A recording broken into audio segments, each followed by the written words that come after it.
We will go ahead and get started. I am still logging in, but I believe we start with a roll call. I can hide behind this poinsettia. Okay, we'll start with a roll call. Mr. Munoz, Present. Dr. Bonebrake, Mrs. Schmidt, I know I saw her, so I'm going to mark her here. Dr. Schumacher, I'm here. Mr. Tatum, Here. and Dr. Beeson. Thank you. There she is.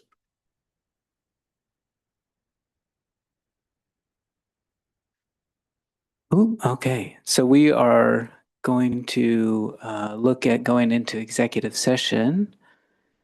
I don't know if Mrs. Schmidt is able to do the motion. Mr. President, I move the Board of Education of USD 501 Topeka Public Schools recess into executive session for 30 minutes to discuss confidential personnel matters to protect the privacy of the individuals being discussed pursuant to the personnel exception under the Kansas Open Meetings Act. The board will return into open session in the boardroom at 12:32 p.m. The superintendent and leadership team are invited into the executive session. Is there a second for that motion? Mr. Munoz, any discussion?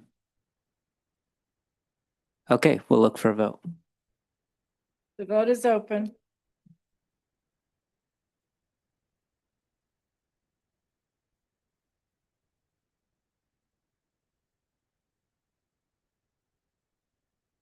All votes are in and the motion carries unanimous. Thank you.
Motion? I'll make the motion. I'm going to extend executive session for 15 more minutes to resume at 12:48. That's what I um, to Continue the discussion. continue attorney-client privilege. Yep. Matters protected by attorney. Personnel matters. Personnel matters. Second? I'll sit. Okay. Yes. And the motion carries unanimously.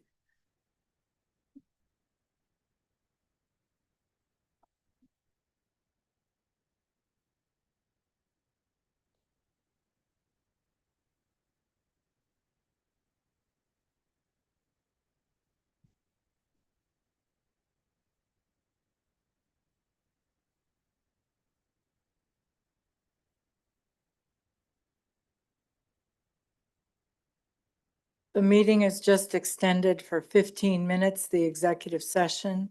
So they will be back at 12:48.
Okay, we are back. And so we will move on to item 4. Or say the pledge. The pledge first. We'll say the Pledge of Allegiance.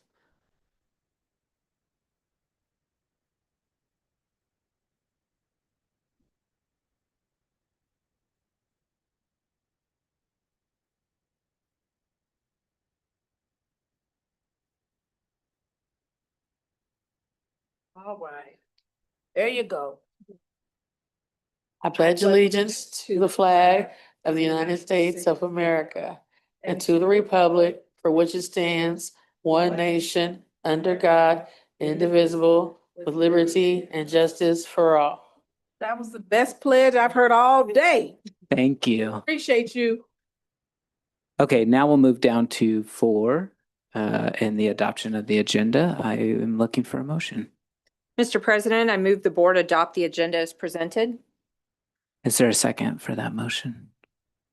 Dr. Bonebrake, thank you. Any discussion on the agenda?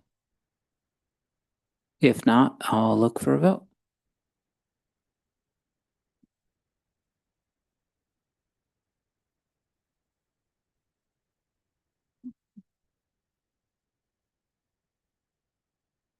Thank you. All votes are in and the motion carries unanimously. Thank you. Up next, we have public comments, and I believe we do have You have 3. 3 comments today, and 2 are, Is in person. yep, One is on Zoom. yep, That's and 2, yep, and 2 are here. So I'm just going to go in the order that I have the stack. I will read for those present, and I'm not sure if Mr. Cobb is online so he can hear. There's a little blurb that I have to read. If while I'm reading it, Mr. Livingston, if you could make your way to the podium, but I'll just read it for everybody here today. So that I don't have to read it 3 times. Please come forward and state your name and address for the record. You have 3 minutes to address the board. We ask that your remarks to the board be respectful. As school board members, we must make sure the privacy rights of all USD 501 employees are protected. Please keep your comments generalized and refrain from using employee names or other identifying information. Board Policy 2050 requires all complaints to be made and resolved at the lowest administrative level. When a complaint is made directly to the board, it is referred to the superintendent and building principal for investigation and resolution. Thank you. Mr. Livingston? Good afternoon. My name is Gary J. Livingston, and I reside at 4407 Southeast Minnesota. I am speaking today as the NEA Topeka president and a 20-year educator in this district on the subject of the board policy updates. To the distinguished ladies and gentlemen of the Topeka Board of Education, at the December 4th board meeting, several policies were proposed for approval during today's meeting. NEA Topeka began to take a closer look at those proposed policies changes and had some concerns. We met and discussed these changes, drafted a letter stating our concerns, and shared that letter with the Board of Education. NEA Topeka fully understands the need for clear rules and regulations to guide the duties of management and administration. We are educators ourselves and know very well about the chaos and ungovernability that would ensue if policies and procedures were not in place. We use the same kind of structures every day to make the learning environment of our students in our classrooms function. We want to make clear today that our concerns about these changes weren't about having rules and policies in general, but about their interpretation and application. Every organization should want their employees to know very clearly what the rules and policies are so they can understand if they are doing what they have been asked to do or expected to do. Just like any kind of foundation, policies and regulations need good sound footing. If these rules are ambiguous, unclear, or in places overly broad, we are not beginning from a good starting point. Tuesday afternoon, the Board of Education was sent a few items that we believe can use some more review. NEA Topeka would like you to consider these items before you vote today. In consideration of improvements that can still be made, we ask you to consider the following questions. If you can come up with scenarios where a phrase like the word false can be interpreted in different ways, we ask you to consider holding off passing of these policies until such scenarios are no longer realistic. If you could imagine scenarios where you read a policy and find that a phrase or two might make that language unclear, we ask you to consider holding off the passing of these policies until clarity is found. If you can think of ways that an overly broad policy might have some unintended consequences for your employees, we ask you to consider holding off the passing of these policies until such consequences are purposeful and intended. Thank you to the members of the Board Policy Committee and the rest of the Board of Education for your willingness to engage in a solution-based conversation this past week. There have been many changes already made to those proposals, and we thank you for the opportunity to engage in that process. Thank you, Mr. Livingston. So second, I have Mr. Cobb, who is online. I will remind you, Mr. Cobb, if you can just at the beginning state your name and address for the record, and then you will have your 3 minutes as well. Absolutely. Justin Cobb, 3121 Southwest Burlingame Road there in Topeka. Could somebody give me a thumbs up? Am I coming through all right on the audio? You sound great, Mr. Cobb. Awesome. Thank you. I'm going to start off with a couple of thank yous, especially to Dr. Schumacher for responding to my email over the weekend. Really appreciate that, as well as to the policy committee for those revisions they've been working on, and as well to the previous speaker, Mr. Livingston, for his advocacy on behalf of the teachers at USD 501. And so I've already given the board some of my written thoughts, but wanted to provide just a little bit of context behind that.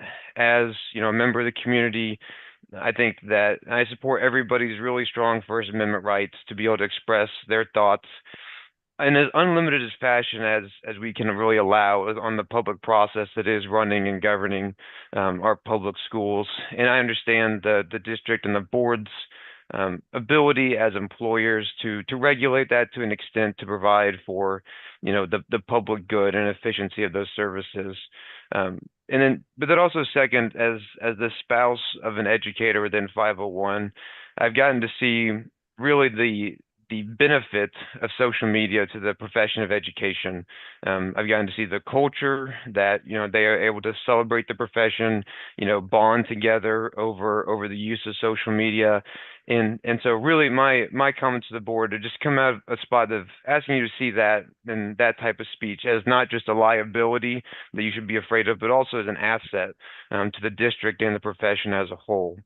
And so I greatly appreciated the revisions that were made to Regulation 2935-03, going back to the guideline format.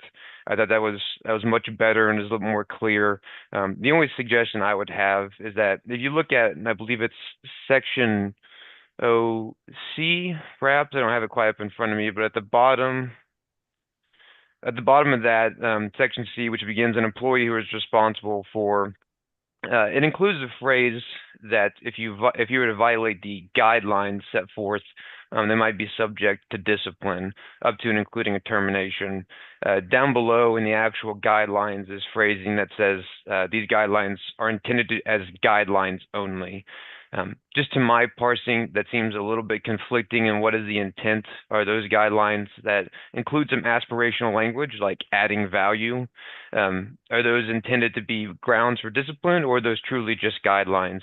If they are just guidelines, I would encourage striking the phrase, quote, and guidelines from section C to make that a little bit clearer, or just if I'm misconstruing the intent, I just thought that was something that confused me and might confuse others. A big thanks as well to the staff for accommodating me to be able to provide comments today. And I appreciate all the work that you guys do on behalf of USD 501. Thank you.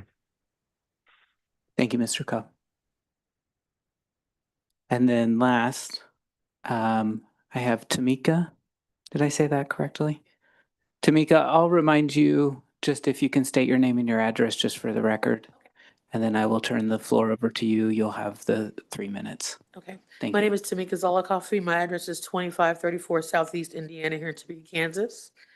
I'm coming before you to the board. Good afternoon, first of all. A mother of a 501 student. We had an incident December 8th at the high school where police came in and kind of did a little cattle call of our children, issued warrants. Things were done and that should not have been done.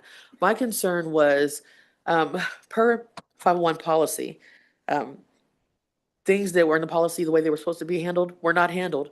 I still haven't heard from anyone. My child was put into a room with detectives, walked in with the admin and left there by himself with said detectives. According to the policy, the thing that really stood out to me was where it says that a parent should be notified prior to letting these children speak with any police department officials or whatnot. I wasn't notified prior. I wasn't notified after. I still haven't heard anything. My son was sent home with a warrant and a letter from police department. I just didn't understand a few parents on this list that I spoke with. I got a hold with a few of these parents and we all got together and hadn't heard a word from the school about what went on, how it went down or anything. So we're having to ask our kids what was said, what they were questioned about, what they were told. And 16-year-olds are all over the place. So contacting the detective's telling me that he went to the school versus coming to our home because it was easier because he had 9 kids there. So he went to the school, he did a roundup of all these kids, got all these kids, pulled them out of class they needed to be in, especially my son, and pulled them in, questioned them. But he said what he said. He said, no, he didn't question them. He said he got filler conversation. So I asked my son what the filler conversation entailed, and it was questioning. Asked him who was at this party, how did he get there, things of that nature. But my son, being a kid, didn't think he's giving the information freely. I, as a parent, I was upset because where's the notification? Where were the people that letting us know that, hey, they're up here talking to your kids? Also, this happened at Eisenhower as well, and admin at Eisenhower handled it they handled it very well. That student, they were stopped at the door. That's the thing where the police were not allowed to talk to that student until his parents were there and they were fully informed. I feel the same thing should have been done for mine and these other students at the other school with admin. They totally dropped the ball, and I'm upset about it. I still, like I said, I still haven't heard anything. We still haven't, not even an apology about it. As far as my feeling disrespected as a parent. It's a big deal. And the search warrant was for first-degree murder, by the way. Okay, so it wasn't an assault or some little bitty charge. This is a big deal to me, and it was a big deal to the other parents as well. And I just wanted to come before the board to see if this had even been known or if anybody had heard about this that had gone on. Because I feel alone out here with this issue with 501. I grew up in 501. All my kids grew up in 501. So I love 501, but this right here was just not right. And so I wanted to bring that before the board, and I thank you for your time. Thank you.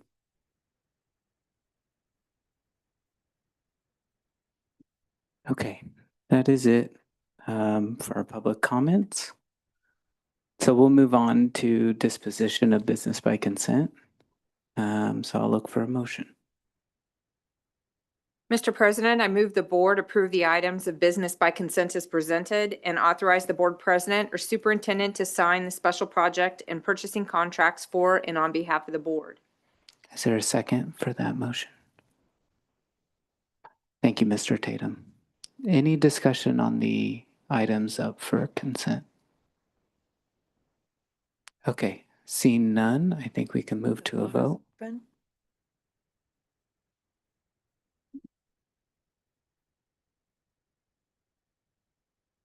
All votes are in and the motion carries unanimous. Thank you very much. And then we will move to our action item, which is the policy changes that Mr. Livingston and Mr. Cobb were referencing. So I'm looking for a motion on those. Mr. President, I'd like to move to postpone the vote on the proposed policy changes until the next meeting, which I believe is scheduled January 8th of 2026, in order to allow time to review the recent feedback from stakeholders. Is there a second on that? Dr. Beeson, any discussion on that? Yeah, Mrs. Bully. From the emails that I received from concerned participants, false was used that they have concerns around. I was just wondering use of language of like proven false statements would take away just that ambiguous false, or some language around it as such as that it has to be a proven false statement before any action can be taken, not just left out there as false. Yeah. So something that we can, something for Mrs. Whiteman and the policy committee to Yes. digest before. Yes, exactly. Yep. Great. Any other comments? Mr. Tatum. With that in mind, Mr. President, I'm just wondering if maybe we need more time than January 8th to be able to really kind of do some due diligence and work through these concerns satisfactorily. Yeah. Perhaps the board meeting following, There is a motion on the table there is. that's been seconded. So it'd have to be withdrawn.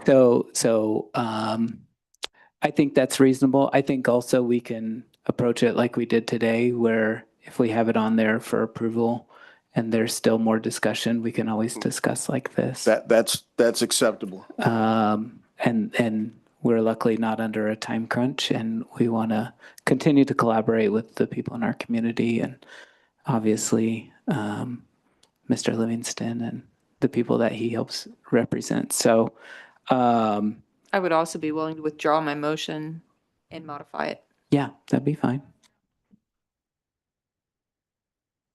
Yeah, we could just, so we don't even have to, so we just skip over it? Okay. Eliminate the last 15 seconds from, and we're just going to skip over it. Okay. Thank you. Be on the next agenda and the next agenda until you decide to take. Yeah, we did. I like that. We could just leave it on there indefinitely. Okay, so it'll stand. Presented differently if changes are made. Yes, correct. That will happen. It'll reflect that. Mr. President, Yes, Mr. there Tatum. is, the motion exists, so it does need to be withdrawn. Yes, and Mrs. Schmidt is, Yeah, I withdraw my motion. yeah, there it is. Thank you. We can pretend it didn't. That's the Appendix C in Robert's Rules. of No, Order, no, so- there is no Appendix C. Yeah, I made it. Generally, we don't necessarily have board member comments because this is a shorter meeting, but if anybody has something burning that they want to say quickly, yeah, Mrs. Boley. So this really goes under 22-1, public notice of Yes. upcoming committee meeting. Yes, We are not exactly a committee, but we are working as a group on TIF concerns with our board. And we will be having an open meeting on December 29th at 4:00. We have some really good things happening. We actually got a notice about a TIF from the city for like first time in years. Yeah. And so I want to thank the team that is there, and particularly Chief Cochran for the connections that he has. We are very lucky to have those connections, and we think we're able to move forward and get attention on this. So very excited about that. And I also just wanted to say that COLA bill has been approved to go out into session. And so we just need to get some representatives, but it's the first time COLA's been on a bill in like 30 years. So I'm very excited about working on that as well, but that's not a committee meeting on this particular board. Yeah. But I just wanted to let people know. I will make note on 22.1. It lists a personnel committee meeting today, which is canceled. So, any other discussion for the greater good? Yeah, Mr. Tatum. Mr. President, I just wanted to say thank you in general to everyone who gave poinsettias, roses, cards for the holidays. So whoever you are out there, I am grateful for what you have given us, and happy holidays, Merry Christmas, and Happy New Year. Thank you, Mr. Tatum. Dr. Beeson. Really quickly, on our consent items, there were so many different donations that I wanted to acknowledge Yeah, from partners to the district. I was kind of blown away by that list, and so I just didn't want that to go unnoticed at this time of year in particular. Yes, and the Beeson on the list is not related to me. Thank you, Dr. Beeson. Anybody else? Okay, I will just look for a motion to adjourn So moved? in a second. Dr. Beeson, thank you. And everybody that agrees with said motion, raise your right hand, please. And it carries unanimously. Thank you.